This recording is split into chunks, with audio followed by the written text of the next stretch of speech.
Hello மக்களே, ஆனந்த வாழ்வு தரும் ஆடி வெள்ளி அம்மன் வழிபாடு பற்றி தெரியுமா? ஆடி மாத வெள்ளிக்கிழமைகள் அம்மன் வழிபாட்டிற்கு சிறந்த நாட்களாகும். ஆடி மாதத்தில் சிவனின் சக்தியை விட பார்வதியின் சக்தி அதிகமாக இருக்கும் என்பது ஐதீகம். இதில் தட்சணத்திற்குரிய சிறப்பு சேர்வதால் ஆடி மாதத்தில் வரும் வெள்ளிக்கிழமைகள் தனி சிறப்பு உடைய நாட்களாக கருதப்படுகின்றன.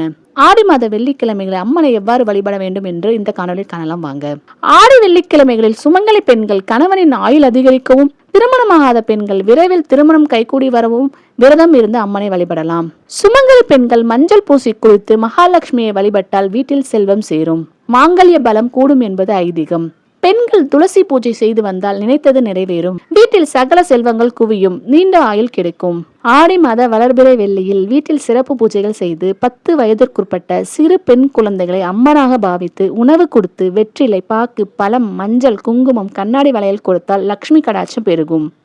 ஆடி மாதம் வளர்பிறை வெள்ளிக்கிழமை குத்து விளக்கை லட்சுமியாக பாவித்து அலங்கரித்து அம்மனை ஆவணமாக செய்து பால் பாயாசம், சர்க்கரை பொங்கல் பட்டியலிட்டு வழிபட வீட்டில் சுபகாரியங்கள் தங்கு தடையின்றி நடைபெறும் என்பது நம்பிக்கை. ஆடி மாதம் அம்மனுக்கு வளையல் மாலை சாத்தி அந்த வளையலை பெண்கள் அணிந்து கொண்டால் திருமண பாக்கியம், குழந்தை பாக்கியம், நீங்காத செல்வம் மற்றும் சகல நன்மைகளும் பெறலாம். ஆடி மாத வெள்ளிக்கிழமைகளை சாணத்தை பிள்ளையாராக பிடித்து அருகம்புல்லால் பூஜிக்க வேண்டும். கொழுக்கட்டையை படைத்து விநாயகரை வழிபட செல்வம் கொளிக்கும், காரிய தடை விலகும். ஆடி மாதம் முழுவதும் அம்மன் வழிபாட்டை முறையாக செய்தால் நீண்ட காலமாக தீர்க்க முடியாத பல இன்னல்கள் தீரும் என்பது நம்பிக்கை. இவ்வாறு ஆடி மாத வெள்ளிக்கிழமைகளில் அம்மனை பூஜித்து ஆனந்த வாழ்வு பெற வேண்டுகிறேன். நன்றி, வணக்கம். இந்த காணொளி பிடிச்சிருந்தா லைக் பண்ணுங்க, ஷேர் பண்ணுங்க, சப்ஸ்கிரைப் பண்ணுங்க. நன்றி.